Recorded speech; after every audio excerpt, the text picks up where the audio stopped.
Welcome back to all.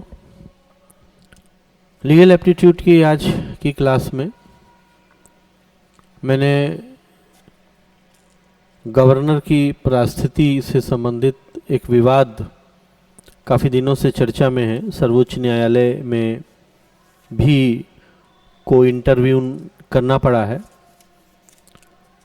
तो इसीलिए मैंने आज का डिस्कशन राज्यपाल के मुद्दे पर रखा है। जैसा कि हम लोगों ने पहले तय किया था कि लीगल एप्टीट्यूड की जो क्लास होगी उसमें एक अप्रोच डेवलप करना ही इसका उद्देश्य है। इसका उद्देश्य कोई बहुत टेक्निकल जा करके चीज़ों को समझना नहीं है, बस हमको हमारे दिमाग में एक राय बन सके और हमारे दिमाग में एक कॉन्सेप्ट बन सके किसी भी मुद्दे के प्रति जो चर्चा में है, उसके लिए हमको सक्षम बनाना है। तो इसीलिए हमने इसकी शुरुआत की थी। तो राज्यपाल के मुद्दे से शुरुआत करते हैं।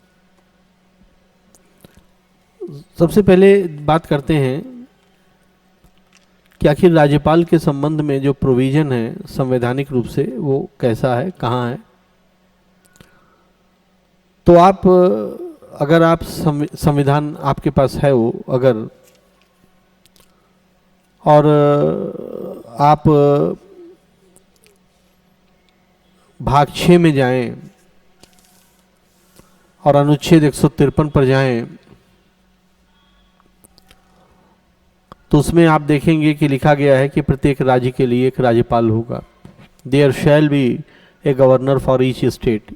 इसका मतलब है कि हर राज्य में एक राज्यपाल अवश्य होगा, मैंडेट है। उसी अनुच्छेद के परांतुक खंड में आप देखेंगे तो लिखा गया है कि यदि किसी व्यक्ति को 2 या अधिक राज्यों के लिए राज्यपाल नियुक्त कर दिया जाता है तो ये किया जा सकेगा, ऐसा हो सकेगा, इट मे बी। तो ध्यान रखना है कि पीटी में कि ऐसा हो सकता है। तो इसका मतलब है कि हर राज्य के लिए एक राज्यपाल होगा, संवैधानिक मैंडेट है ये। 155 अनुच्छेद को जब हम देखते हैं तो यहाँ पर हमको एक बात पता लगती है कि ये जो राज्यपाल होगा इसे राष्ट्रपति नियुक्त करता है अपने हस्ताक्षर और मुद्रा पत्र के साथ। अब ये जो राष्ट्रपति है भारत के सेटअप में आप देखेंगे कि ये केंद्रीय कार्यपालिका का भाग है। अगर इसी संविधान के आप भाग 5 में चले जाएं और अनुच्छेद 54 और 55 पर विचार करें तो आप देखेंगे कि उसकी नियुक्ति और निर्वाचन संसद के दोनों सदनों के और विधानसभाओं के सदस्यों के द्वारा होता है। और इसी क्रम में अगर आप अनुच्छेद 52 पर ध्यान देते हैं तो भारत का एक राष्ट्रपति होगा, यानी पूरे भारतवर्ष के लिए एक राष्ट्रपति होगा। और जब हम राज्यपाल को कंपेयर करते हैं तो हर राज्य के लिए एक राज्यपाल होगा। तो ये एक संख्यागत अंतर है। इसका मतलब कि जो कॉन्स्टिट्यूशन ने सेटअप बनाया है उसमें उसने ये बनाया है कि भारत के लिए एक राष्ट्रपति होगा और बाकी हर राज्य के लिए एक राज्यपाल होगा।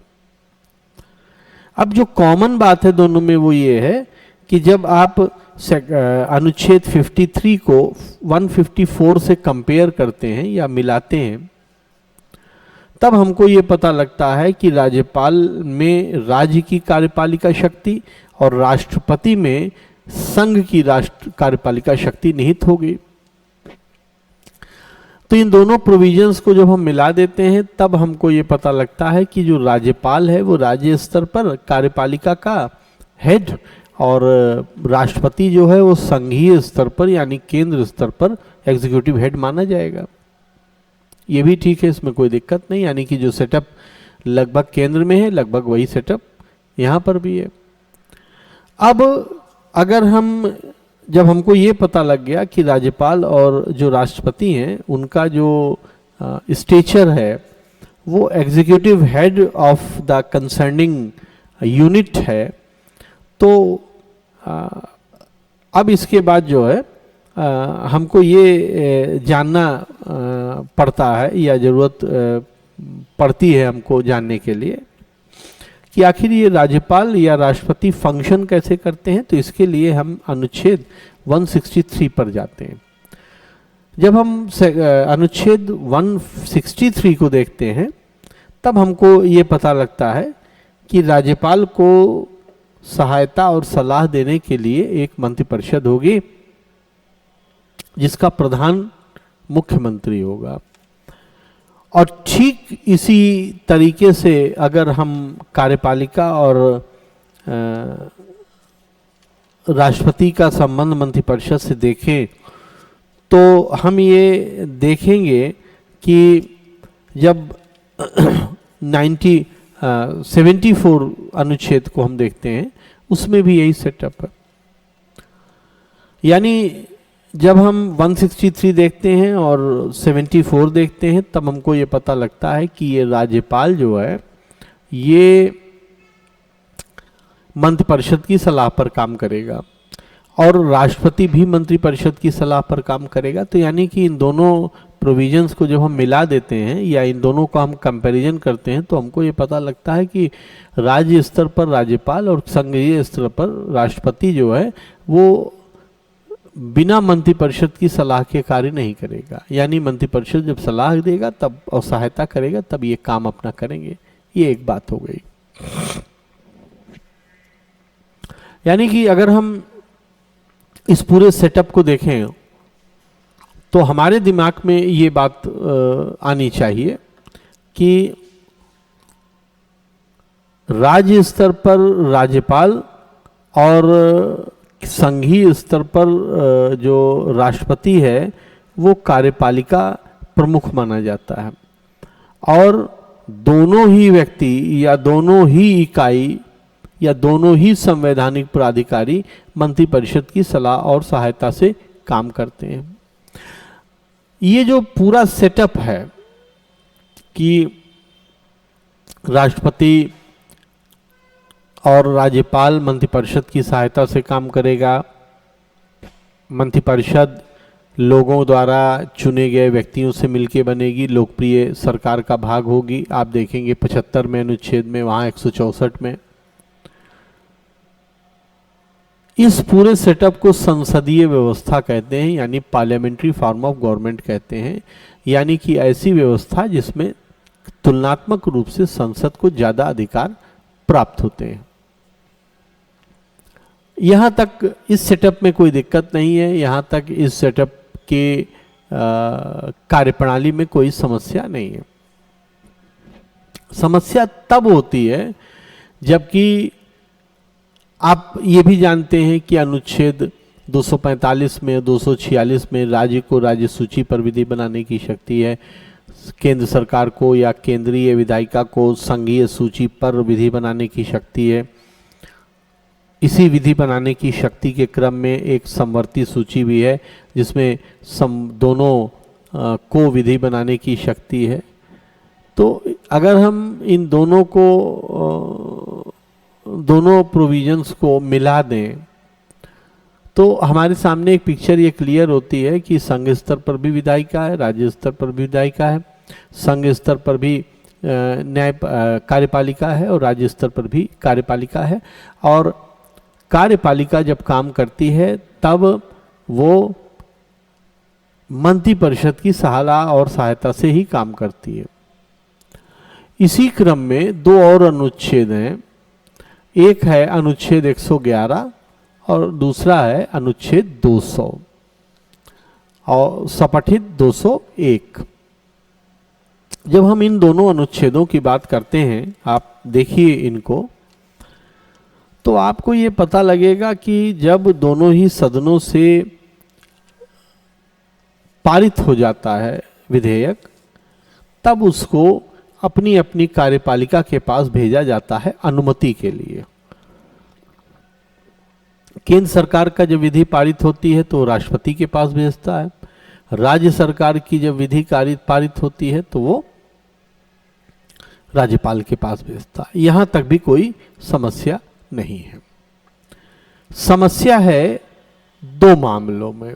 वर्तमान जो क्रम चल रहा है, पहले मैं आपको समस्या बता देता हूं कि समस्या कहां पर उत्पन्न हो रही है और उस संबंध में, उस समस्या के कंसर्न में हमारे पास प्रोविजन क्या है। तो मैं देखिए, समस्या किस कंसर्न में है, चाहे हम अनुच्छेद 111 की बात करें और चाहे हम अनुच्छेद 200 की बात करें, समस्या देखिए ये है, राज्यपाल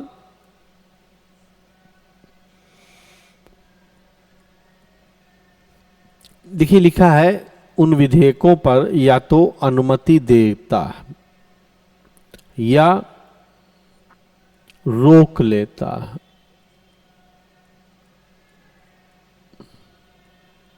या राष्ट्रपति के लिए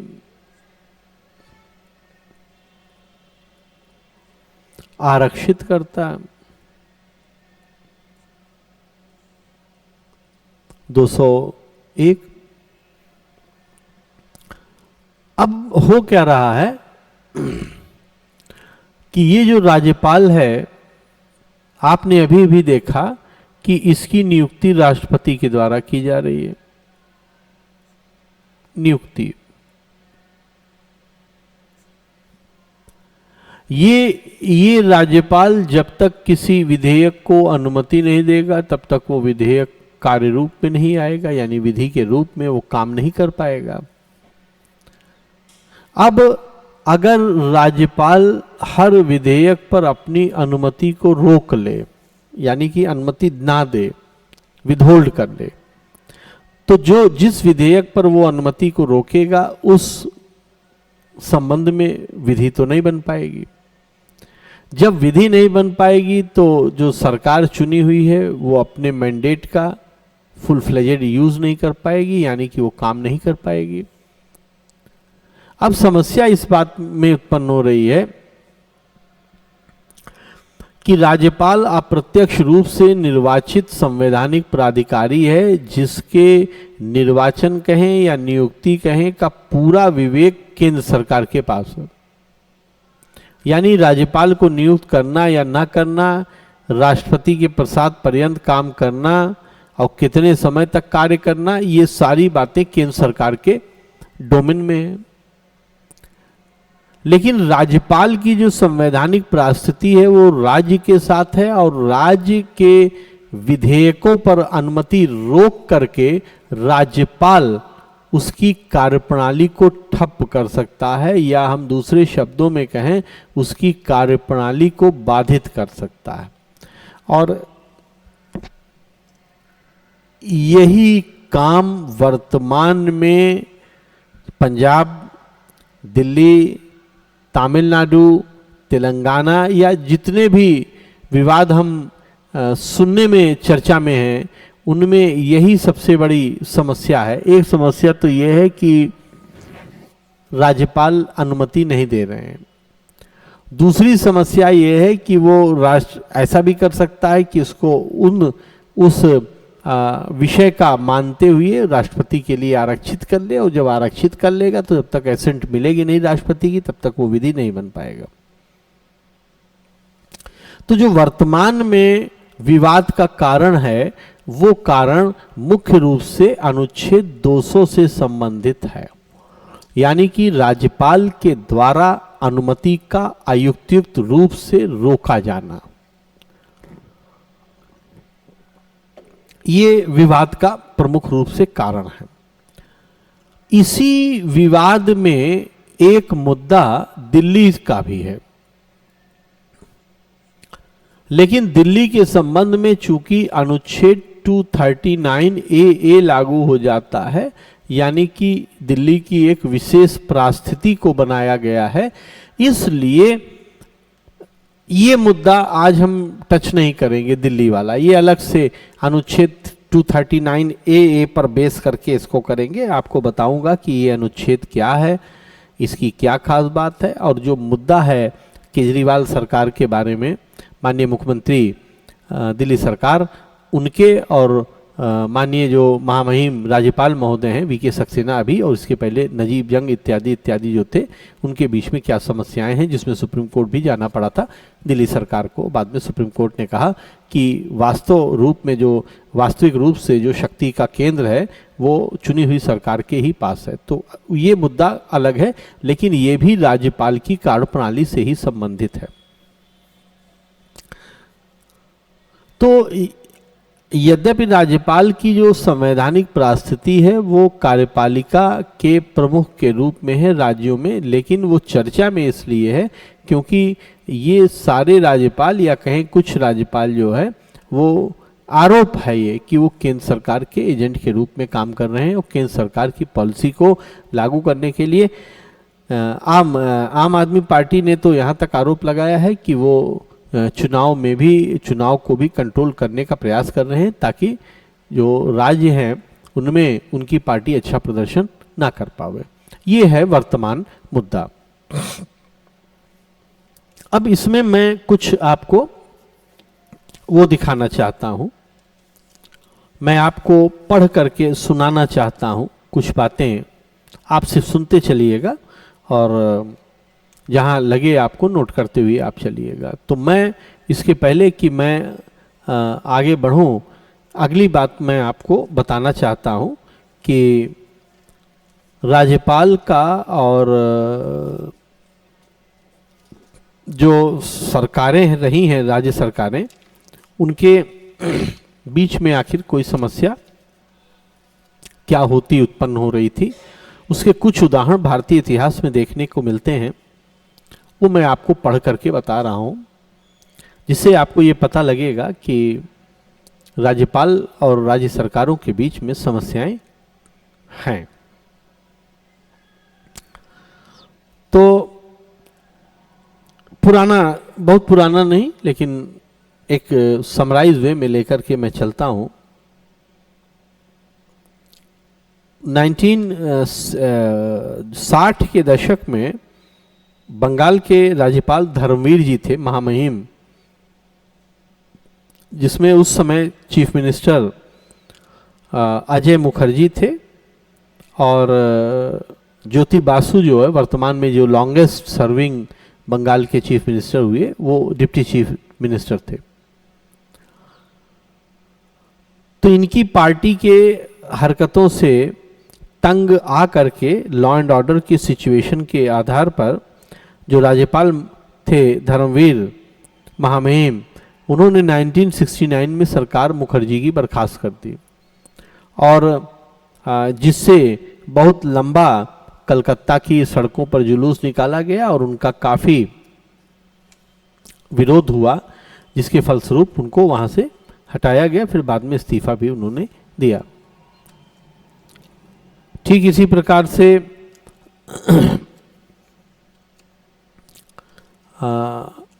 जो 1957 का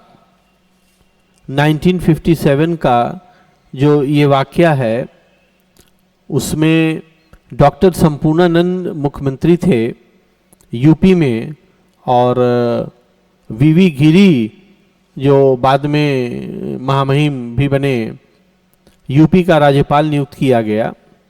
और जब वो अपना कार्यभार ग्रहण करने चले तो उनके बारे में ये पेपर में न्यूज़ छपी कि वे सजग राज्यपाल की भूमिका में होंगे, ना कि एक रबड़ स्टैम्प के रूप में। वीवी गिरी महामहिम जो बाद में आप जानते हैं कि राष्ट्रपति भी हुए, तो उन्होंने एक स्टेटमेंट दिया कि मैं रबड़ स्टैम्प की तरह काम नहीं करूंगा और मैं जो है एक अलर्ट और अटेंटिव राज्यपाल की भूमिका में रहूंगा। तो इस बयान ने उनके जो है काफ़ी बुरा प्रभाव डाला जो डॉक्टर संपूर्णानंद के ऊपर, और उन्होंने उनके आने के पहले ही जो है वो निगेटिव उनसे हो गए और उन्होंने इतना ज़्यादा समस्या उत्पन्न की कि वीवी गिरी को वहाँ छोड़ना पड़ा पद, और उसके बाद वो वापस केरल चले गए।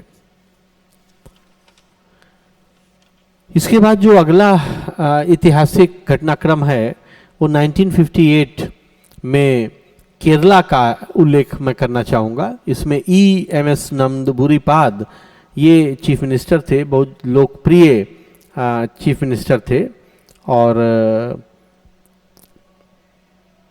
इन्होंने शिक्षा सुधार कानून लागू किया केरला में। तो वहाँ के जो नायर सेवा समिति में M पद्मनाभन थे और ईसाई जितने भी मिशनरीज थी, उन्होंने काफ़ी इसका विरोध किया, क्योंकि वो नहीं चाहते थे कि राज्य सरकार जो है उनके शिक्षा के आधिपत्य को समाप्त करे। और उनके खिलाफ यानी EMS के खिलाफ काफ़ी सारा प्रदर्शन हुआ, धरना हुआ, उनका विरोध किया गया, और विधानसभा में उनको बहुत ज़्यादा बहुमत था। इसके बावजूद जो गवर्नर थे उन्होंने ये सरकार बर्खास्त कर दिया। तो राज्यपाल और चीफ मिनिस्टर के बीच में ये समस्या बहुत प्रमुख रूप से 60 के दशक में चर्चा में बनी रही। इसी क्रम में 90 के दशक में रमेश भंडारी जो कि उत्तर प्रदेश के राज्यपाल थे, इन्होंने जो चुनी हुई सरकार थी कल्याण सिंह गवर्नमेंट, उसको हटा करके और उन्हीं की सरकार में मंत्री रहे जगदम्बिका पाल को मुख्यमंत्री बना दिया, और जिसके लिए अटल बिहारी वाजपेयी जो पूर्व प्रधानमंत्री थे, भारत रत्न भी थे, उनको अनशन पर बैठना पड़ा। और बाद में सर्वोच्च न्यायालय जाने पर एक अभूतपूर्व स्थिति उत्पन्न हुई गई, क्योंकि दो मुख्यमंत्री थे। एक वह मुख्यमंत्री जिसको पूरा बहुमत था सदन का, और दूसरा वो मुख्यमंत्री जिसे राज्यपाल ने नियुक्त किया था। और सुप्रीम कोर्ट में जाने पर सुप्रीम कोर्ट के ऑनरेबल सुप्रीम कोर्ट के आदेशों के द्वारा फिर कल्याण सिंह को चीफ मिनिस्टर बनाया गया। यानी कि इसी क्रम में जयपुर में डॉक्टर संपूर्णानंद राज्यपाल थे, वही जो यूपी के चीफ मिनिस्टर मैंने आपसे बात की थी, और उन्होंने गायत्री देवी के बहुमत दिखाने के बावजूद, यानी स्वतंत्र निर्दलीय से वो लड़ी थी और उनका बहुमत था, उन्होंने कांग्रेसी नेता मोहनलाल सुखाड़िया थे, उनको चीफ मिनिस्टर की शपथ दिला दी, बावजूद इसके कि उनका बहुमत नहीं था। ये काफ़ी इसका विरोध हुआ और इसका काफ़ी आलोचना भी किया गया। ठीक इसी तरीके से हरियाणा राज्य में जो राज्यपाल थे महामहिम गणपत दी तपासे, उन्होंने चौधरी देवीलाल से वादा किया कि वो सरकार बनाने के लिए इनवाइट करेंगे, और उनसे सारी बातों को जान लिया उन्होंने। और उसके बाद उन्होंने जो कांग्रेसी नेता भजन लाल थे, बाद में आरोप लगा कि चूँकि वो उनके सजातीय थे, इसलिए उन्होंने चौधरी भजन लाल को चीफ मिनिस्टर बनाया, देवीलाल जी के, ताऊ देवीलाल के बदले में। इस कृत्य की भी बहुत ज़्यादा आलोचना करनी पड़ी। इसमें पंडित विष्णुकांत शास्त्री यूपी के राज्यपाल थे, और उन्होंने क्या किया कि कांग्रेस सरकार को बर्खास्त कर दिया था, और फिर जो है उन्हें हटाना पड़ा। तो ये आप देखेंगे, ये कुछ ऐतिहासिक मुद्दे थे, या ऐतिहासिक आप कह सकते हैं कि फैक्ट्स थे, जबकि राज्यपाल और चीफ मिनिस्टर्स में नहीं बनी आपस में, और राज्यपाल और चीफ मिनिस्टर का समस्या उत्पन्न होता गया।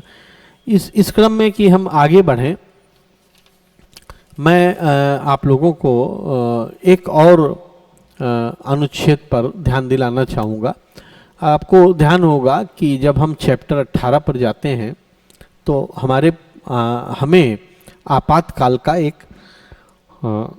व्यवस्था मिलती है भारत में इमरजेंसी की एक परिस्थिति में राज्यों के शक्तियों को अपने हाथ में लेने की एक शक्ति कहें या कहें प्रोविजन राष्ट्रपति के पास रहता है। अगर आप 356 अनुच्छेद 356 को देखेंगे तो उसमें हमको ये पता लगेगा कि राज्यपाल अगर रिपोर्ट दे देता है तो राष्ट्रपति जो है उस सरकार को बर्खास्त कर सकता है, चाहे कितनी भी वो लोकप्रिय बहुमत से वहाँ क्यों ना आई हो। तो ये जो प्रोविजन है ये राज्यपाल और राज्य सरकार के रिलेशन में एक बहुत बड़ा निगेटिव रोल प्ले करता है। अब जरा आप देखिए कि क्या व्यवस्था बन रही है। ये शक्तियों के दो केंद्र हैं, एक संघ और दूसरा राज्य। संघ में जो राष्ट्रपति है वो कार्यपालिका प्रमुख है,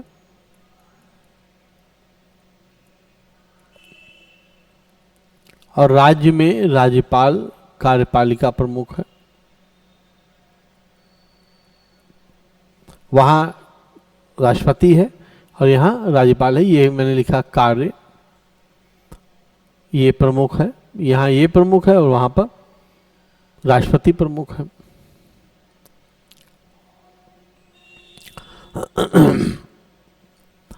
राज्यपाल की नियुक्ति जो है वो राष्ट्रपति करता है,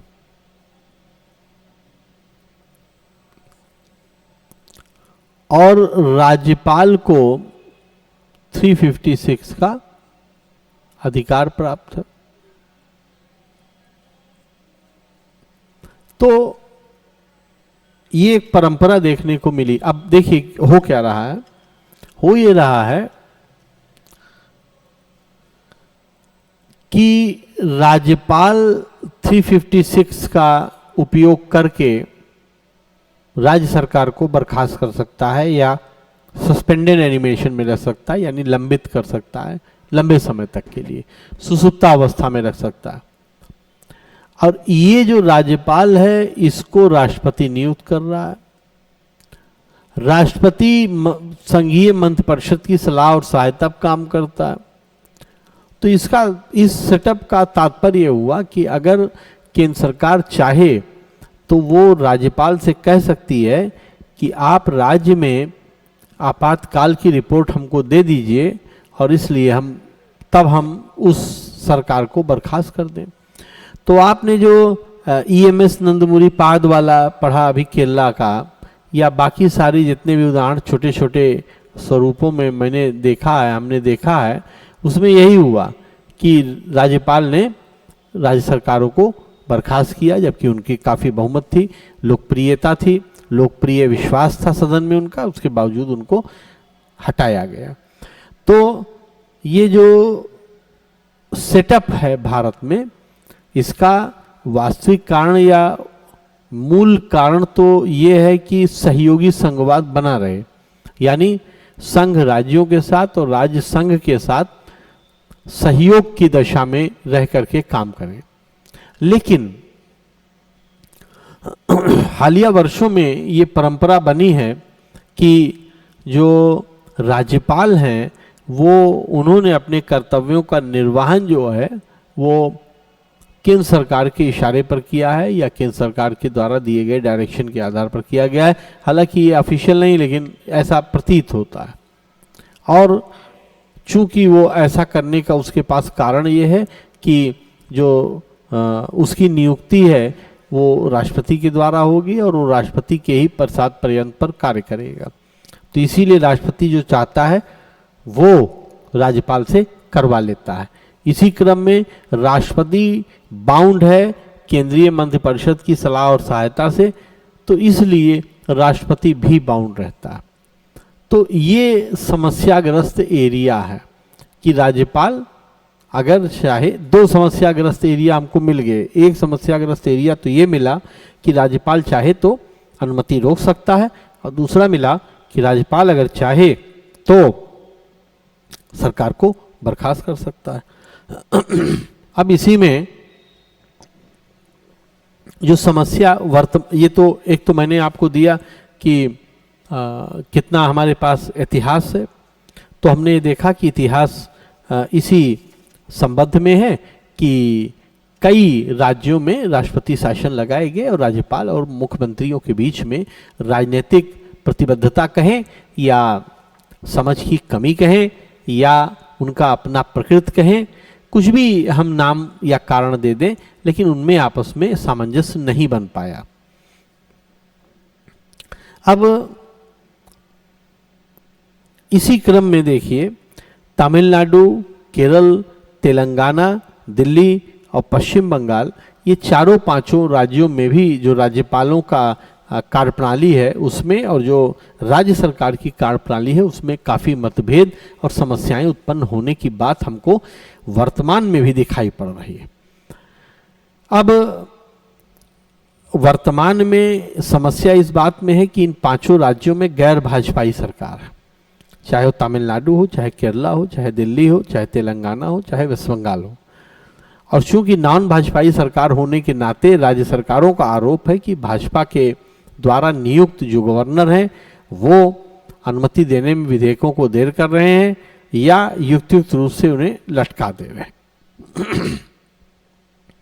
अब केरल के जो राज्यपाल हैं वो आरिफ मोहम्मद खान महामहिम, ये एलडीएफ जो है, जो वर्तमान में वहाँ पर तमिलनाडु में केरल में जो पावर में है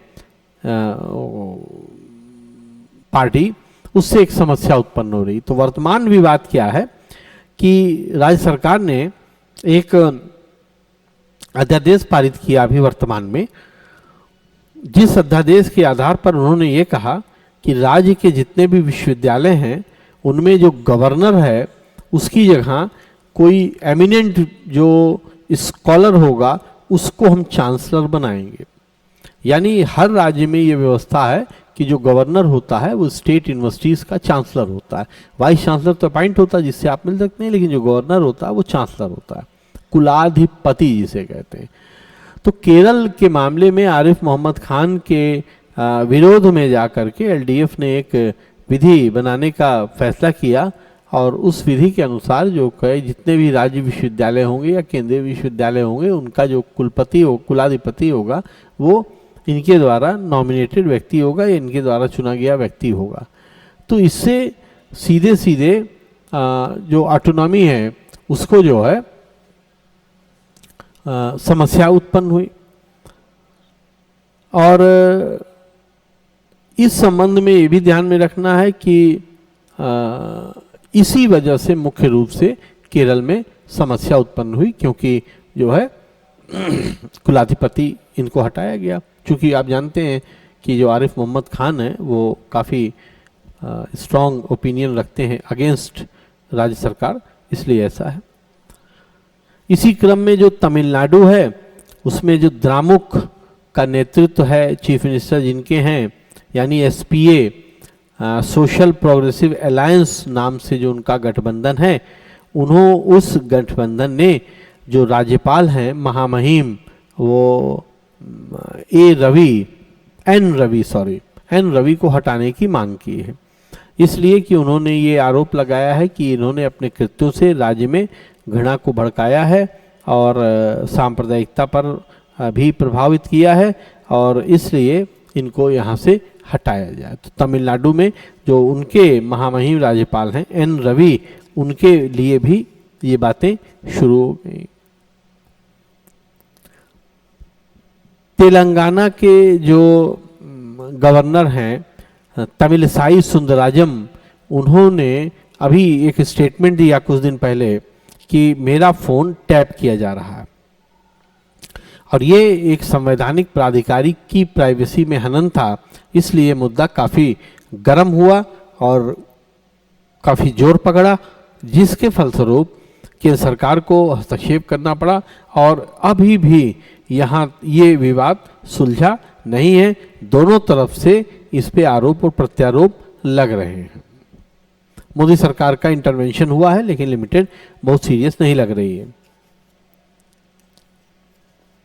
इसी क्रम में वेस्ट बंगाल में जो निवर्तमान उनके चीफ गवर्नर थे, जो कि अब भारत सरकार में उपराष्ट्रपति के पद पर सुशोभित हैं, श्री जगदीप धनखड़ और मुख्यमंत्री ममता बनर्जी के बीच में काफ़ी हेटेड स्पीचेज हुई, काफ़ी हेटेड स्टेटमेंट दिया गया।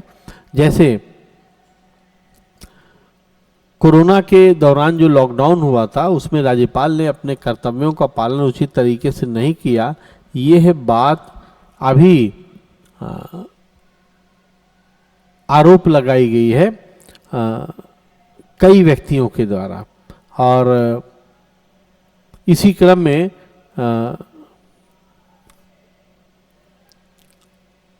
राज्यपाल महोदय ने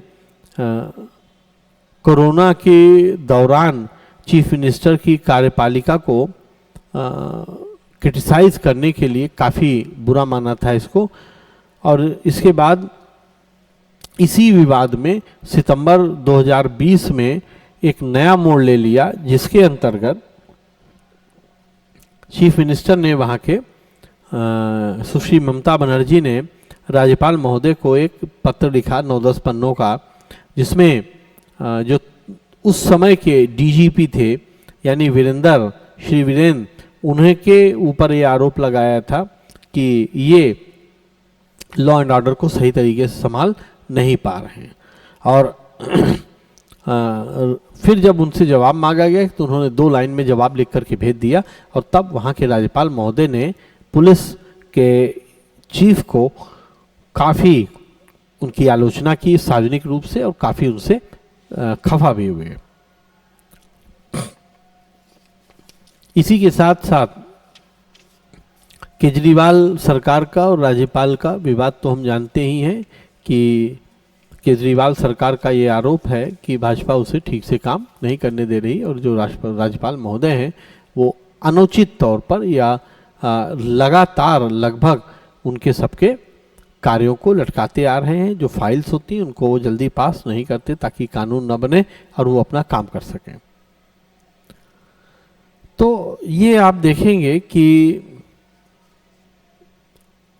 राज्यपाल और चीफ मिनिस्टर्स के बीच में जो समस्याएं हैं वो सिर्फ आज की नहीं, वो काफ़ी दिन से लगी हुई, काफ़ी दिन से चल रही, वक्त पे वक्त वो उभर आती है। और अभी बिल्कुल 4-5 महीने की अगर हम बात करें तो मुंबई है, तेलंगाना है, केरला है, पश्चिम बंगाल है, ये तमिलनाडु है, इत्यादि इत्यादि में राज्यपाल से राज्य सरकार का काफ़ी टकराव चल रहा है। तो ये तो था कि वर्तमान में क्या समस्या है और उसके लिए संविधान क्या कहता है। अब अगर आप ध्यान से देखें तो जो राज्यपाल है, चित्र आपके सामने बना है, अगर जो राज्यपाल है वो कुछ भी खाएगा, कुछ भी करेगा, कोई भी कर्तव्यों का पालन करेगा, तो उन कर्तव्यों के पालन में उससे ये अपेक्षा की जाती है कि वो राज्य के हित में काम करे। लेकिन राज्य सरकार का ये आरोप है कि ये केंद्र सरकार के हितों को आगे रखते हैं, जबकि केंद्र सरकार का ये आरोप है कि राज्यपाल ऐसा नहीं करता। इसी चक्कर में ये समस्या उत्पन्न हो रही है, और मुख्य तौर पर केजरीवाल सरकार और भाजपा सरकार के तथा लेफ्ट गवर्नमेंट और भाजपा सरकार के बीच में।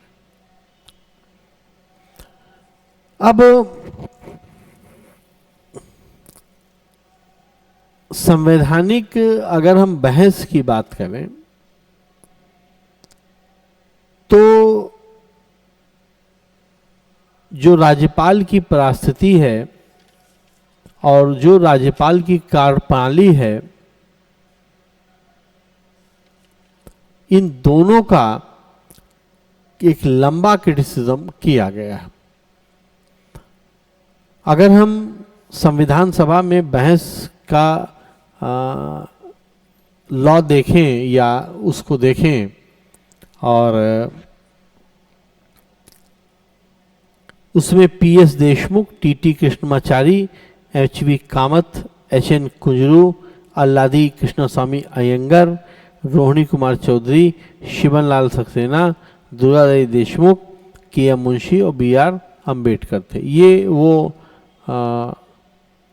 बहस का जो संविधान सभा में हुई थी, ये सारे व्यक्ति, इनका काम था कि जो भी बहस हुई है उसमें लॉ के संबंध में क्या डायरेक्शंस तय किए गए हैं या क्या बात उठाई गई है उसको नोट करना, न उसे लागू करना।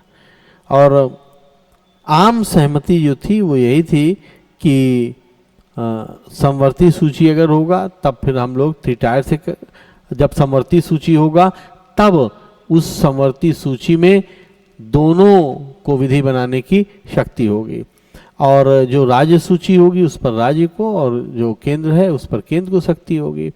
तो जब ये बहस हुई और उसमें संवैधानिक प्रक्रिया के आधार पर संसदीय व्यवस्था को रखा गया, तब उसमें राज्य अपने क्षेत्रों में और राष्ट्रपति अपने क्षेत्रों में, यानी केंद्र अपने क्षेत्रों में स्वतंत्र बनाए गए।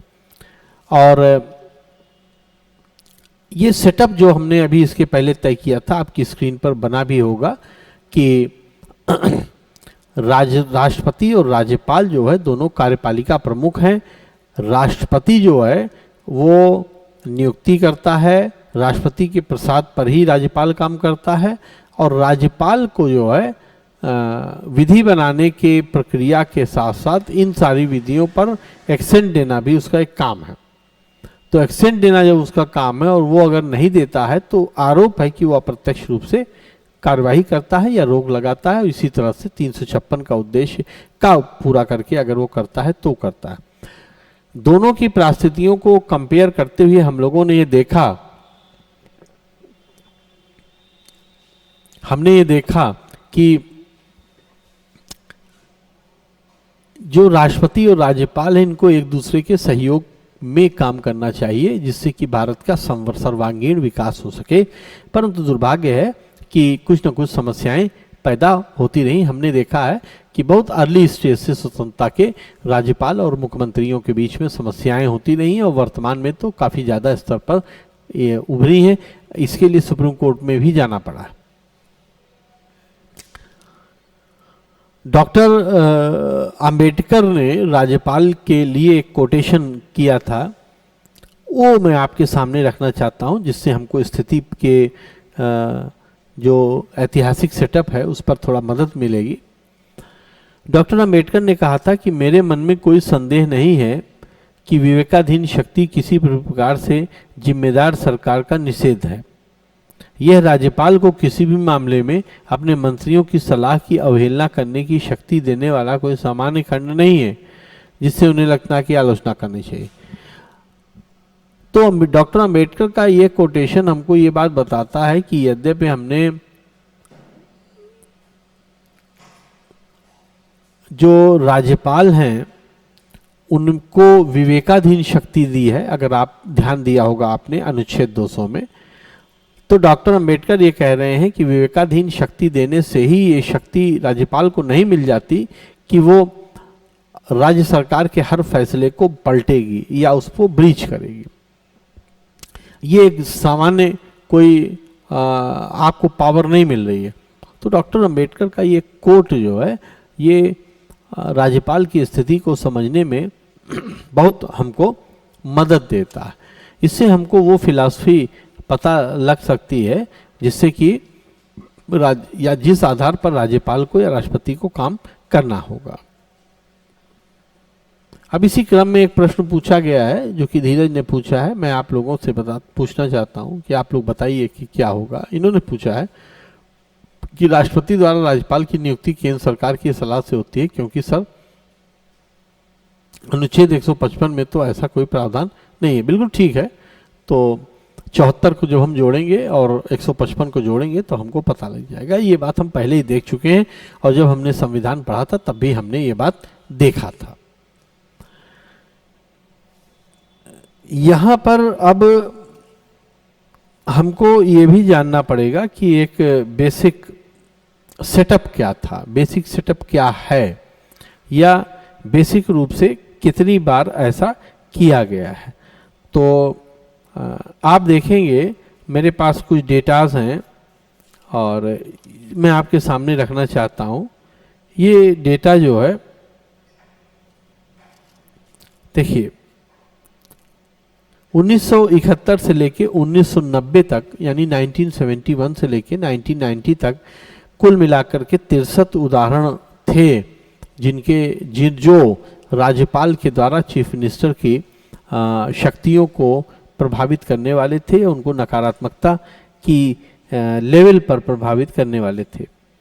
और अगले 2 दशकों में यानी 2010 तक 2000 से और 1991 से लेकर के 2000 तक मेरे पास डेटा है कि ऐसा काफ़ी कम हुआ और केवल 27 बार हुआ, जबकि इसके पहले जो है 20 वर्ष का अगर हम डेटा लें तो 63 उदाहरण थे हमारे पास। वर्तमान में अगर मैं कुछ डेटास की बात करूं तो मेरे पास डेटा है कि 2011 के बाद से राष्ट्रपति शासन की आवृत्ति और कम हो गई। 2013 में झारखंड, 14 में आंध्र प्रदेश, 15 में दिल्ली, 16 में उत्तराखंड और जम्मू कश्मीर 2019 में और महाराष्ट्र फाइनली 2021 में बर्खास्त किए गए। तो ये कुछ डेटा थे और जिनमें हमको इन डेटास को से ये जानने को मदद मिलती है कि आखिर ऐसा क्या हो रहा है जिसके कारण राज्यपाल का पद या उसकी कार्यप्रणाली इतनी चर्चा में है।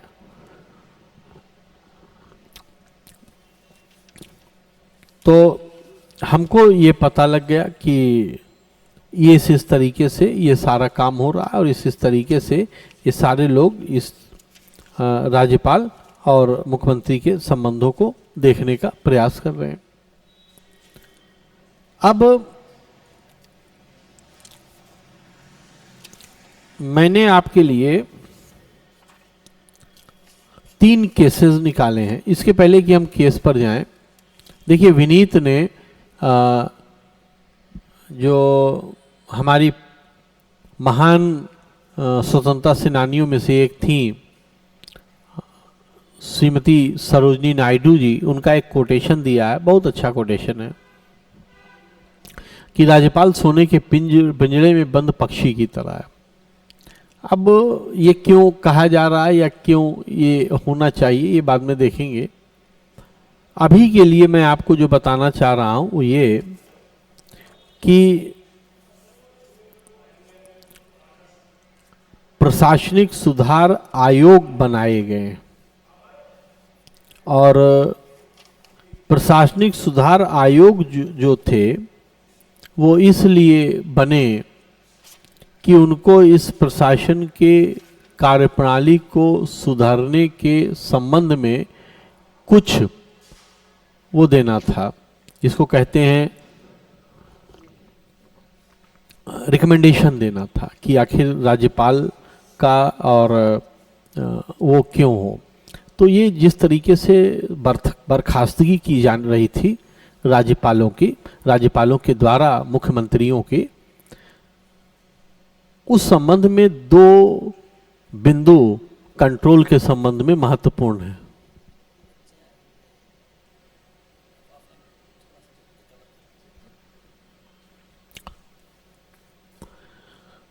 वो कुछ दीपक जी कुछ कह रहे थे वही बात। तो मैं आपसे ये कह रहा हूं कि जो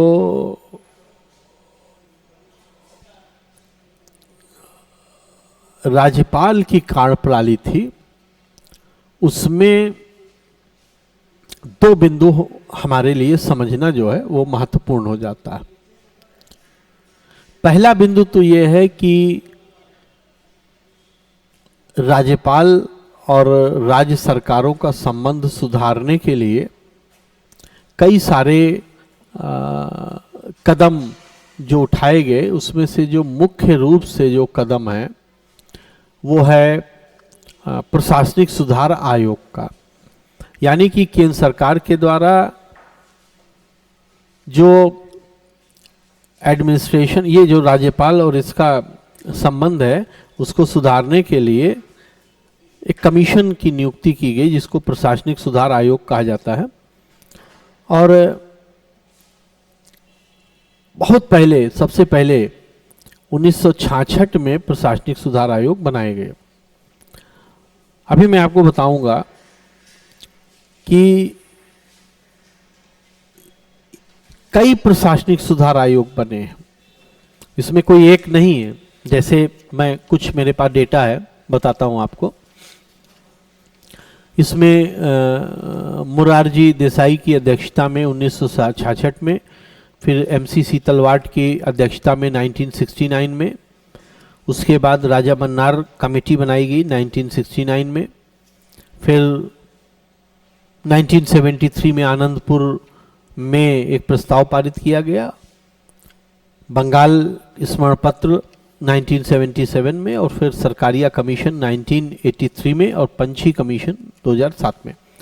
तो हमको जो प्रशासनिक सुधार आयोग पर विचार करना है या उससे ध्यान देना है, उसमें सरकारिया कमीशन 1983 वाला और वर्तमान वाला जो पंछी कमीशन है वो, और राजा मन्नार कमीशन है, ये 3 कमीशन जो है को हम चर्चा में लेंगे अपने मुख्य रूप से। बाकी वो फिर बहुत लंबा हो जाएगा, उसको लंबा करने का कोई फायदा, मतलब बहुत लंबा फिर हो जाएगा, नीरस भी हो जाएगा वो। एक तो ये बात है कि प्रशासनिक सुधार आयोग जो बने वो चलाए गए, उनका क्या रिकमेंडेशन था, एक बात। दूसरी चीज वो उसका उद्देश्य क्या था बनाने का, एक बात तो ये समझना हम कुछ, मतलब ये एक रेलिवेंट है समझना।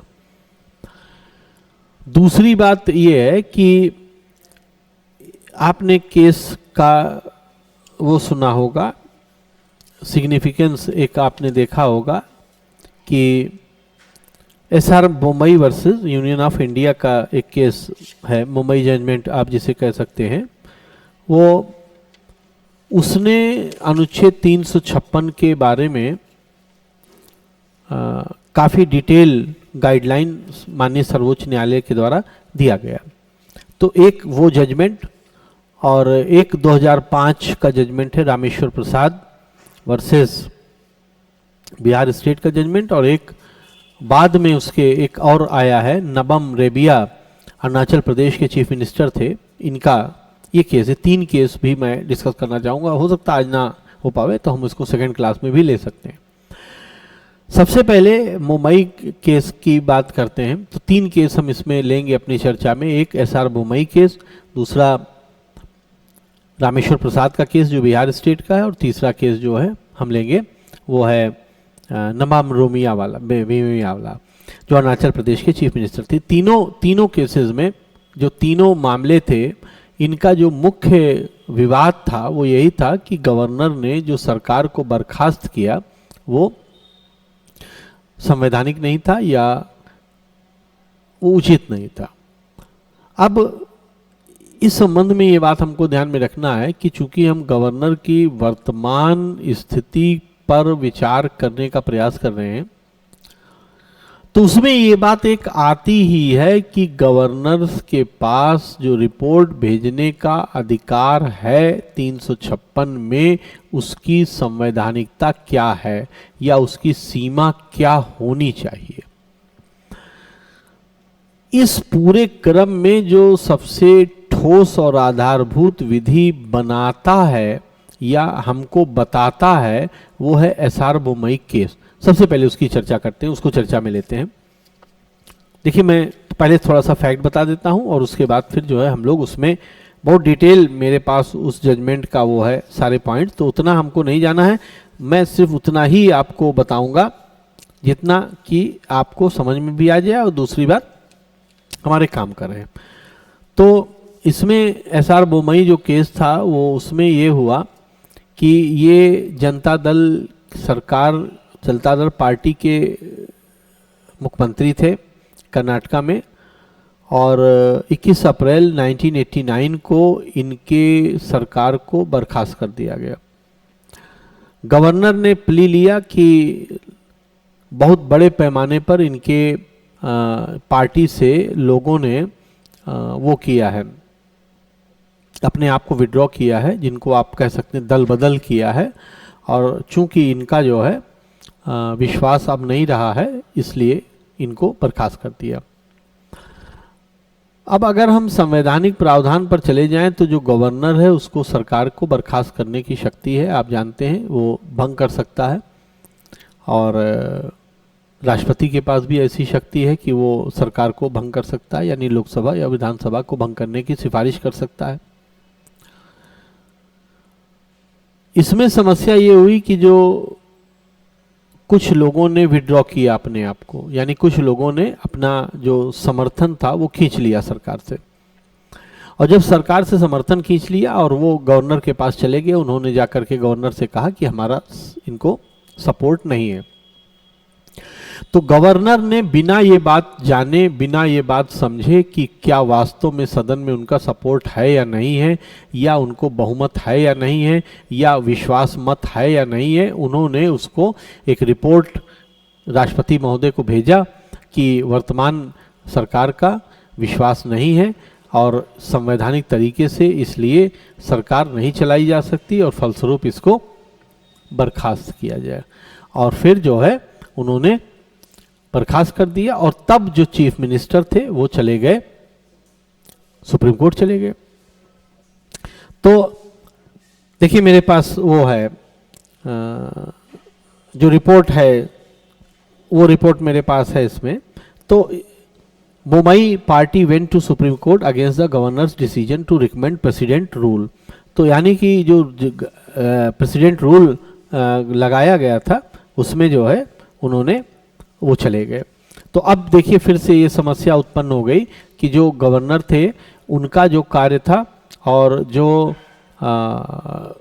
चुनी हुई सरकार थी उसका जो संवैधानिक महत्व था, वो दोनों हम कैसे एडजस्ट करें। तो इसी क्रम में सर्वोच्च न्यायालय ने बहुत डिटेल जजमेंट दिया कि राज्य सरकार की कार्यप्रणाली में और गवर्नर का जो कार्य है वो कैसे जो है कार्य किया जाए, वो कैसे हो। कुछ बातें इसमें मैं आपको बता देता हूँ। ये बात भी ध्यान में रखना है कि इसमें जो वर्तमान उस समय के चीफ मिनिस्टर थे वो एसआर बोमई थे, उन्होंने, और गवर्नर जो थे वो पी वेंकट सुबैया थे। मुंबई जो थे वो पहले कर्नाटका हाई कोर्ट गए थे गवर्नर के डिसीजन के अगेंस्ट, और उनकी रिट पिटीशन को डिसमिस कर दिया गया और फिर मुंबई को सुप्रीम कोर्ट जाना पड़ा। करीब 5 वर्ष लगे इस पूरे जटिल मुद्दे को डिसाइड होने में, और मार्च 1994 में 9 जजेस की कॉन्स्टिट्यूशनल बेंच ने सर्वोच्च न्यायालय के वो लैंडमार्क जजमेंट दिया। और ये जो जजमेंट है वो इसलिए भी बहुत महत्वपूर्ण माना जाता है क्योंकि 9 जजेस बेंच का जजमेंट था और पहली बार इतने डिटेल जजमेंट को डिटेल में इस्टेब्लिश किया गया था सुप्रीम कोर्ट के द्वारा। तो इस जजमेंट की जो खास बातें थी, वो कुछ खास बातें मैं आपको बताता हूं कि क्या खास बात थी इसमें। कुछ बातें मैं आपको पढ़ के बताता हूं। सुप्रीम कोर्ट ने जो डिसाइड किया मुद्दों को, उसमें उन्होंने कहा कि जो प्रेसिडेंट या जो गवर्नर है जो स्टेट को के सरकार को डिसमिस करता है या उस विधानसभा को भंग करता है या लोकसभा को भंग करता है, ये जो है एब्सोल्यूट नहीं है। एब्सोल्यूट का मतलब ये पूर्ण शक्ति नहीं है और इस शक्ति को आप मनमाने तरीके से यूज नहीं कर सकते हैं। ये पहली बात उन्होंने कहा। दूसरी बात उन्होंने ये कहा कि मैं पहले इंग्लिश में पढ़ देता हूं आपके लिए। It said that president should use this power only after his proclamation has been approved by both the house of parliament. यानी कि जब दोनों सदनों के द्वारा अप्रूव कर दिया गया हो वो स्थिति, तब आप इस पावर को एक्सरसाइज कर सकते हैं, यानी कि विधानसभा को भंग कर सकते हैं। इसके पहले आप सिर्फ उसे सस्पेंड करेंगे, उसको भंग नहीं कर सकते। ये एक इंपॉर्टेंट बात थी। लिखा है until then the president can only suspend the legislative assembly. फिर अगली बात, in case of proclamation does not get the approval of both the house, it lapses at the end of period of 2 months and dismisses government is revived। Supreme court ने कहा कि मान लीजिए आप suspend कर देते हैं उस विधानसभा की कार्यप्रणाली को और संसद अप्रूव नहीं करती है आपके कार्य को या डिसीजन को कि सस्पेंशन लंबा खींचा जाए, तो 2 महीने की अवधि के बाद आपका ये निर्णय समाप्त माना जाएगा। आप जानते हैं कि जब प्रेसिडेंट रूल लगता है तो 2 माह के भीतर उसे अप्रूव कराना पड़ता है। तो ये एक इम्पॉर्टेंट बात बताया, मतलब डिसाइड किया। अभी तक हमको क्या मालूम था कि जब गवर्नर इम्पोज करेगा यानी अपनी रिपोर्ट भेजेगा तो वो समाप्त हो जाएगी। सुप्रीम कोर्ट ने कहा तुरंत समाप्त नहीं होगी, सबसे पहले वो सस्पेंड होगी। सस्पेंड का मतलब वो अपना कार्य करना छोड़ देगी। उसके बाद आपको क्या कराना होगा कि दोनों सदनों द्वारा पास कराना होगा। दोनों सदन जब पास कर देंगे तब वो सस्पेंड होगी, तब वो समाप्त होगी, अन्यथा समाप्त नहीं होगी। यहां पर रुक करके हमको ये बात ध्यान देना चाहिए कि दोनों सदन का भंग होना और दोनों सदन का कार्य न करना, इन दोनों में अंतर है। दोनों सदन भंग होने का मतलब है फिर से इलेक्शन कराना पड़ेगा, और दोनों सदनों के सस्पेंड होने का मतलब यह है कि वो कार्य नहीं कर सकते। तो ये बात हमको ध्यान में रखना होगा कि एसआर मुंबई का जो जजमेंट था उसने जो मतलब जो टेक्निकली बहुत बढ़िया बात कही, या टेक्निकली जो कॉन्स्टिट्यूशनल फिलॉसफी के फेवर में जो बात थी वो ये थी कि जब राज्यपाल अपनी रिपोर्ट देगा तब राष्ट्रपति तुरंत भंग नहीं कर सकता है, तब वो उसको सस्पेंड करेगा पहले, फिर उसके बाद ये पूरा प्रपोजल सेंट्रल लेजिस्लेचर में जाएगा, संसद के सामने दोनों सदनों के द्वारा अप्रूव होगा। अप्रूव होने के बाद प्रेसिडेंट फिर से उद्घोषणा जारी करेंगे कि इस राज्य की विधानसभा अब भंग हो गई है, और तब वो भंग मानी जाएगी। तो ये एक बहुत इंपॉर्टेंट बात था। उन्होंने कहा कि 2 माह का पीरियड है जिसमें कि हमको अनुमति लेना होगा या सदन से पूछना होगा। इस बीच में ही आपको ये पूछ लेना होगा। अगर 2 महीने के बीच में आप ये नहीं पूछ पाते हैं या पास नहीं करा पाते हैं तो जो आपने सस्पेंड करने का उद्घोषणा भी दिया है वो रिवाइज हो जाएगा, यानी वो समाप्त हो जाएगा।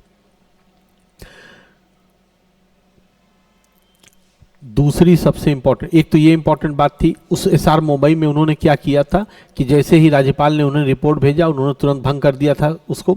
एक तो ये चेक किया। दूसरा चेक उन्होंने किया कि सर्वोच्च न्यायालय के और उच्च न्यायालय के द्वारा इस कृत्य का जुडिशियल रिव्यू होगा। ये एक बहुत इंपॉर्टेंट बात थी जिसने इस जजमेंट के बाद जितने भी गवर्नर के द्वारा ऐसी रिपोर्ट भेजे जाने पर राज्यों में शासन लगाया गया है उनके बारे में सर्वोच्च न्यायालय या उच्च न्यायालय के जुडिशियल रिव्यू का एक कंट्रोल रखा है वहां पर। इससे क्या हुआ है कि कमी आई है। अगर आप देखें तो मैंने कहीं मेरे पास था, वो पता नहीं कहाँ चला गया, मेरे पास डेटा था कि इस जजमेंट के बाद से लगभग 1/3 प्रेसिडेंट शासन इंपोज हुए। इसके पहले इससे तिगुना होता था, लेकिन इसके बाद से वो 1/3 पर आ गया है लगभग। तो इसका मतलब है कि एसआर मुंबई जजमेंट जो है वो बहुत इंपॉर्टेंट रोल प्ले करता है गवर्नर के इम्पोजिशन में। तो ये 2 बातें जरूर ध्यान में रखना होगा। एक और बात बता देता हूं, 2005 में बिहार में स्टेट इलेक्शन जब हुआ तब वहां पर किसी को परमानेंट मेजॉरिटी नहीं मिली, यानी कि 243 मेंबर हैं बिहार में विधानसभा में और 122 सीट किसी को नहीं प्राप्त हुई, जो कि सिंपल मेजॉरिटी के लिए रिक्वायर्ड थी।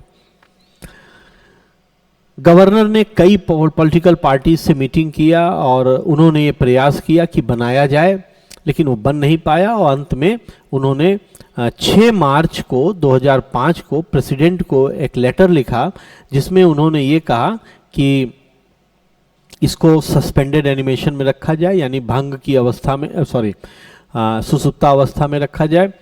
क्यों? क्योंकि कोई भी पॉलिटिकल पार्टी क्लियर मेजॉरिटी पाने के लिए वो नहीं है। इसमें क्या हुआ था कि जो रामविलास पासवान की जो पार्टी थी और जदयू जो थी वो आपस में उनके बीच में तालमेल नहीं बन पा रहा था। कांग्रेस और जो रेस्ट ऑफ द पार्टीज थी वो मिलने के लिए तैयार नहीं थी, और भाजपा जो कि सेकंड लार्जेस्ट पार्टी थी उसका भी कोलिशन नहीं हो पा रहा था, तो नहीं हो पा रहा था। जब इन्होंने भेज दिया इसको प्रेसिडेंट को कि ऐसा किया जाए, उसके बाद क्या हुआ,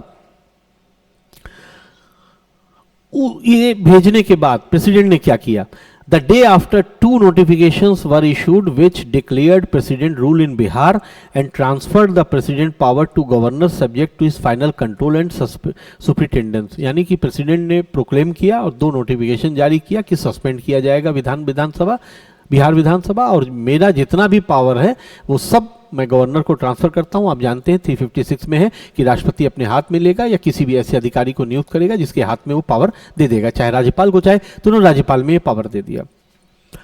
जब ये हो गया तब तक एमएलए जो थे उनके बीच में कोई सहमति नहीं बन पाई थी। इसके बाद क्या हुआ, at the same time a group of 17 independent MLAs and 3 smaller parties extended their support to NDA group to form the government. इसके बाद 17 लोगों ने और 3 या 4 निर्दलीय विधायकों ने एनडीए गवर्नमेंट को सपोर्ट कर दिया। उन्होंने कहा कि हम आपको सपोर्ट करेंगे। इसके बाद गवर्नर ने फिर से रिपोर्ट भेजा प्रेसिडेंट को। Governor sent 2 reports after the incident to the president. The first one was the on April 27, 2005 which warned of the attempt of manipulate the election process by offering incentives such as post and money. The report recommended fresh elections to prevent distortion of democracy. The second report was sent less than a month later on May 21, 2005 in which the governor recommended the resolution of existing assembly and reiterated the need of fresh election, noting the LJP had side with JDU. जब इन लोगों ने ये बात तय कर लिया कि अब हम इनको सपोर्ट करेंगे, तब गवर्नर ने एक रिपोर्ट भेजा कि एलजेपी के जितने भी विधायक हैं और लोकल पार्टीज के जो विधायक हैं और निर्दल जो विधायक हैं, उन लोगों को सरकार बनाने के लिए काफ़ी पैसा दिया गया है और काफ़ी भ्रष्टाचार हुआ है, जो कि फ्रेश और फ्री इलेक्शन का जो कंसेप्ट है उसका विरोध करता है, उसके ब्रीच में है। ये डेमोक्रेटिक सेटअप जो भारत का है उसके भी ब्रीच में है, इसलिए पूरी विधानसभा भंग किया जाए। ये गवर्नर ने दोबारा उनको रिपोर्ट भेज दिया। उसके बाद क्या हुआ, the union cabinet promptly forwarded the reports to the president for his assent, which is required for the dissolution of assembly and conducting fresh elections. Following the dissolution of Bihar assembly, different parties organized protest. इसी में क्या हुआ कि central government ने ये सारी report president को भेज दिया गवर्नर की, और उनसे कहा कि इसको किया जाए। इसी बीच में जो रामेश्वर प्रसाद थे वो 3 एमएलए के साथ चले गए हाई कोर्ट, और फिर वहां पर उनकी बात सुनी नहीं गई। उन्होंने सुप्रीम कोर्ट में अप्रोच किया। उन्होंने यहां ये कहा कि जबकि हमारे बीच में बातचीत चल रही थी तो प्रेसिडेंट के द्वारा जो असेंबली भंग करने का प्रोक्लेमेशन किया गया है वो असंवैधानिक है। इसी बीच में क्या हुआ कि इलेक्शन कमीशन ऑफ इंडिया ने, चूंकि उन्होंने उसको भंग करने की सिफारिश कर दिया था, तो इलेक्शन कमीशन ऑफ इंडिया ने नया डेट भी जारी कर दिया। तो अब देखिए मुद्दा क्या हो गया। मुद्दा यह हुआ कि एक इलेक्शन हुआ, इलेक्शन होने के बाद किसी को मेजॉरिटी नहीं मिली। जब मेजॉरिटी नहीं मिली तो गवर्नर ने प्रयास किया कि मेजॉरिटी बन जाए, मेजॉरिटी बनी नहीं। मेजॉरिटी जब बनी नहीं तो उसने जो है भेज दिया रिपोर्ट कि कोई मेजॉरिटी नहीं बन रही है तो सस्पेंड किया जाए। तो सस्पेंडेड एनिमेशन में हो गई। सस्पेंडेड एनिमेशन का मतलब है भंग नहीं होगी लेकिन काम नहीं कर पाएगी। गवर्नर के पास पूरा अधिकार है, आप जानते हैं अनुच्छेद 75 में, और यहाँ पर प्रेसिडेंट और वहाँ पर 164 इत्यादि में, कि वो चीफ मिनिस्टर को चुनाव करें। इसी बीच में क्या हुआ, जबकि ये सस्पेंड हो चुकी थी, तो इसी बीच में ये हुआ कि कुछ लोगों ने 17, 18, 20, 22 एमएलए ने एलजेपी के और निर्दलीय ने सपोर्ट कर दिया एनडीए ग्रुप को। जब गवर्नर ने ये देखा कि एनडीए ग्रुप को सपोर्ट कर दिया है तो उन्होंने एक रिपोर्ट बनाया कि ये जो सपोर्ट लिया गया है ये पैसा दे करके लिया गया है, थ्रेट करके लिया गया है, जो कि पूरे प्रोसेस का दुरुपयोग है और ये असंवैधानिक है, इसलिए अब विधानसभा को भंग कर देना चाहिए। अब इन्होंने प्रेसिडेंट को भेज दिया। जब इन्होंने प्रेसिडेंट को भेज दिया तो सेंट्रल गवर्नमेंट का सपोर्ट था, सेंट्रल गवर्नमेंट ने प्रेसिडेंट को सलाह दिया कि आप इसको भंग कीजिए और प्रेसिडेंट ने प्रोक्लेम कर दिया भंग किया जाए। जब भंग करने की बात हुआ, ये भंग हुआ, तब इसके अगेंस्ट ये लोग सुप्रीम कोर्ट चले गए कि ये भंग कैसे कर सकते हैं, क्योंकि अभी तो बातचीत चल रही थी, अभी हमारी बात चल रही थी, सस्पेंडेड एनिमेशन में ऑलरेडी हो चुका था, 2 माह के पहले उसको अप्रूव कराना था, तब तक हमारे पास टाइम था, हम सरकार बनाने का प्रयास कर रहे थे और इन्होंने इसको भंग कर दिया, अनकॉन्स्टिट्यूशनल है। एक तो ये मुद्दा था। दूसरा, इसी मुद्दे पर जैसे इन्होंने प्रोक्लेम किया कि वो भंग हो जाएगा, इलेक्शन कमीशन ऑफ इंडिया ने विद इन 15 डेज एक नया इलेक्शन का डेट जारी कर दिया कि इस समय चुनाव होंगे। तो इन्होंने दो मुद्दे पर ये चले गए सुप्रीम कोर्ट। एक मुद्दा ये था कि प्रेसिडेंट ने जो प्रोक्लेम किया है वो असंवैधानिक है, वो प्रोक्लेम नहीं कर सकता क्योंकि अभी सरकार बनाने के प्रोसेस में है। दूसरा, इन्होंने चैलेंज किया इलेक्शन कमीशन ऑफ इंडिया की उस नोटिफिकेशन को कि इन्होंने जो नोटिफिकेशन जारी किया है, जब मामला अभी सब जुडिस है सुप्रीम कोर्ट में मैटर पेंडिंग है और अभी कोई डिसीजन नहीं हुआ है, तो क्या इलेक्शन कमीशन ऑफ इंडिया नया उसी मामले के संबंध में क्या नया तिथि जारी कर सकता है या नहीं। ये 2 मुद्दा बहुत महत्वपूर्ण हो गया। तो अब आप समझ सकते हैं कि इलेक्शन कमीशन ऑफ इंडिया के पर्सपेक्टिव से और प्रेसिडेंट के प्रोस्पेक्टिव से ये मुद्दा बहुत महत्वपूर्ण बन गया। ये रामेश्वर प्रसाद का जो केस है 2006 के बाद, ये मतलब जो मुझे याद नहीं है, बिहार में और उत्तर प्रदेश में कहीं पर भी, या हो सकता है दोनों जगह पूछा गया हो, रामेश्वर प्रसाद के फैक्ट पर ही केस पूछा गया था। मतलब प्रश्न आपसे पूछा गया था कि एक राज्य में चुनाव होते हैं, किसी को मेजॉरिटी नहीं मिलती है और गवर्नर इसी बीच में मेजॉरिटी जब तक तय हो तब तक वो प्रोक्लेम करने की रिपोर्ट भेजते हैं, प्रोक्लेमेशन हो जाता है, क्या ये संवैधानिक है या नहीं। यानी कि सीधे सीधे इस मामले पर ही प्रश्न पूछा गया था, तो हम लोग उसको डिस्कस कर लेंगे। अब देखिए, एक समस्या इस बात में है कि मेरे सामने हमारे आपके सहपाठी हैं, तो अब मुझे क्लास छोड़ना ही पड़ेगा। मैं नहीं चाहता था छोड़ा जाए, लेकिन अब मजबूरी है, क्योंकि रामेश्वर प्रसाद केस डिस्कस करने के बाद मैं अपना लाइन ऑफ एक्शन आपको बता देता हूं।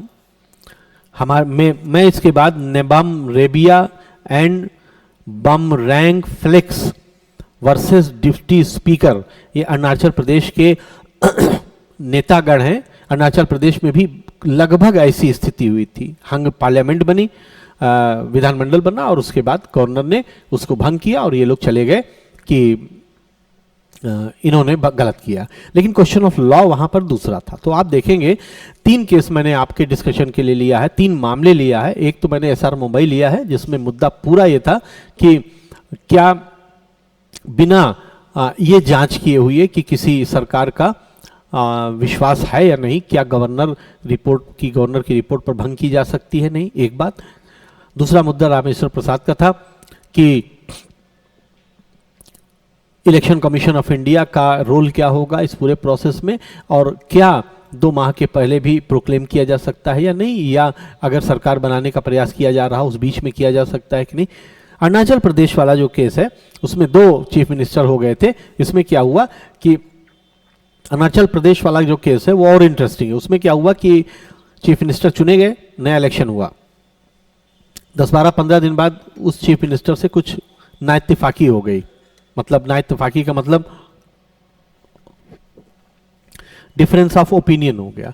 तो अरुणाचल प्रदेश का जो असेंबली है वो बहुत बड़ी असेंबली नहीं है, बहुत छोटी असेंबली है। तो उसमें क्या हुआ कि नाइत्तेफाकी हो गई, तो उसमें जो सिंगल लार्जेस्ट पार्टी थी उसने सरकार फॉर्म कर दिया।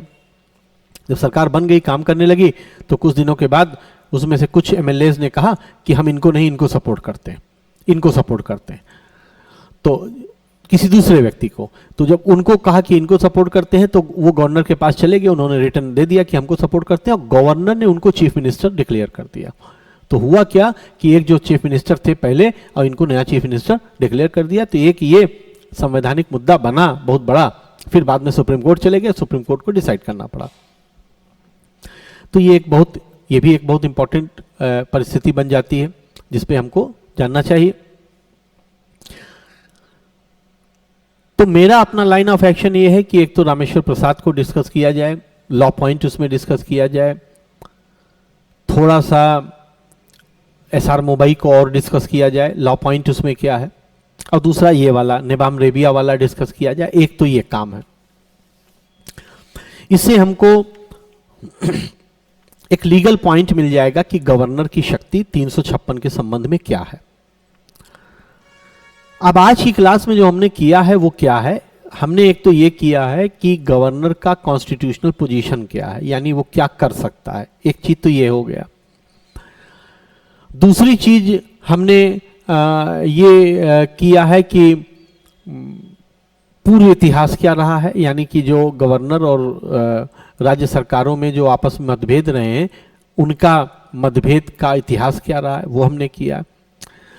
तीसरी बात हमने किया है कि जो मुख्य केसेस हैं 3, वो क्या थे, उनमें क्या लॉ पॉइंट होगा, वो अब हम डिस्कस करेंगे। एक वो, दूसरा हम लोग डिस्कस करेंगे कि प्रशासनिक सुधार आयोग जो सरकारिया कमीशन है, राजा मन्नार कमीशन और पंछी कमीशन, मुख्य रूप से 3 की रिकमेंडेशन क्या थी कि राज्यपाल को कैसे काम करना चाहिए।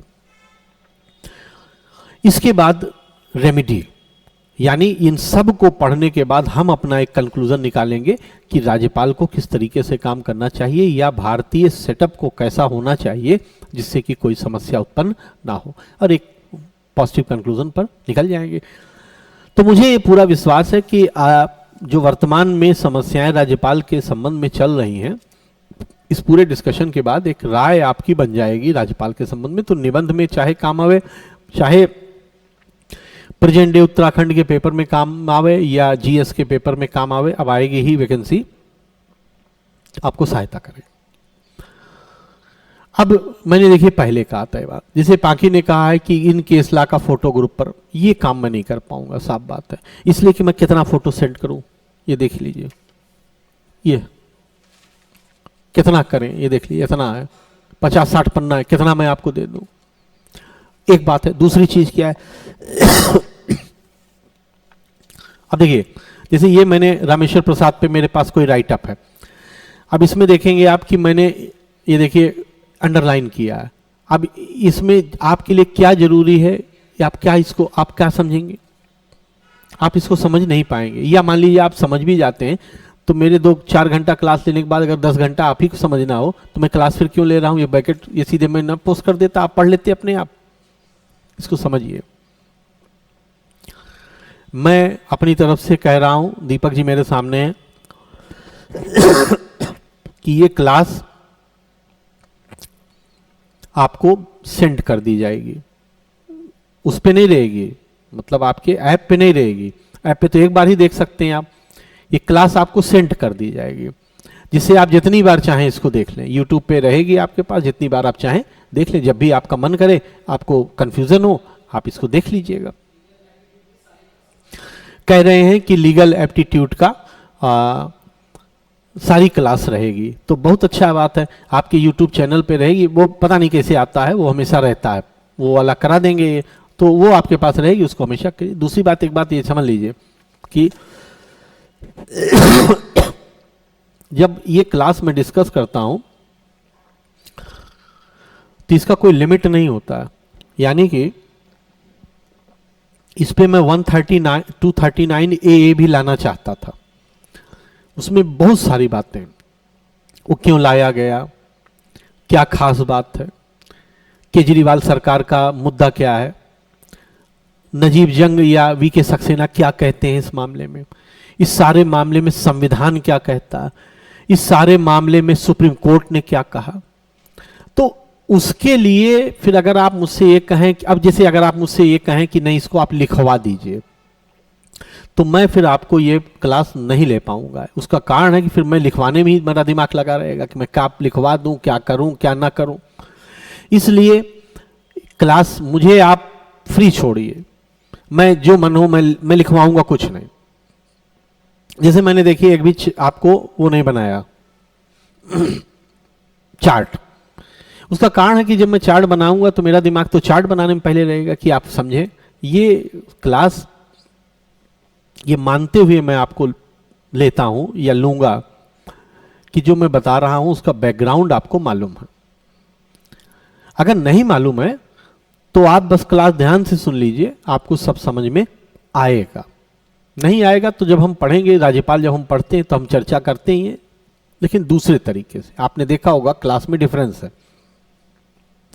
वो सिर्फ इसीलिए हो पाता है क्योंकि आप मुझे फ्री छोड़ते हैं। अगर आप मुझे फ्री, जैसे आप मुझे फ्री नहीं छोड़ेंगे तो मैं आपको एडमिनिस्ट्रेटिव रिफॉर्म जो कमीशन है मैं आपको नहीं बताऊंगा। एक लाइन में बता दूंगा कि ये किया गया था, इसने ये कहा, बात खत्म हो जाएगी।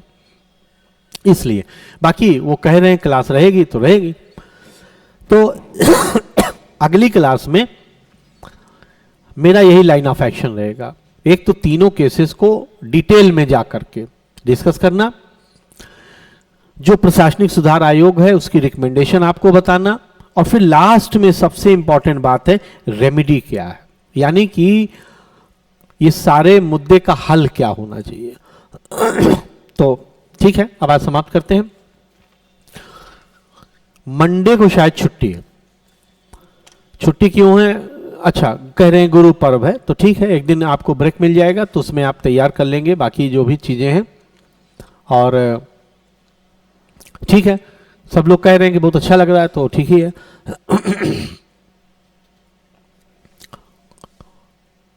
परसों नहीं, ट्यूसडे को ध्यान रखना है, सीआरपीसी में जो बताया है धारा 203 200 से लेके 203 पढ़ के आना है बहुत ध्यान से। और जो जिस सीक्वेंस में बताया, पहले 2D, फिर 201, फिर 190A, फिर 202, फिर 203। और आईपीसी में हम लोग मानहानि लिखेंगे। जो पढ़ना होगा मैं आपको व्हाट्सएप कर दूंगा। चलिए अब समाप्त करते हैं। Wish you all very good luck, good night, please take care, all the best.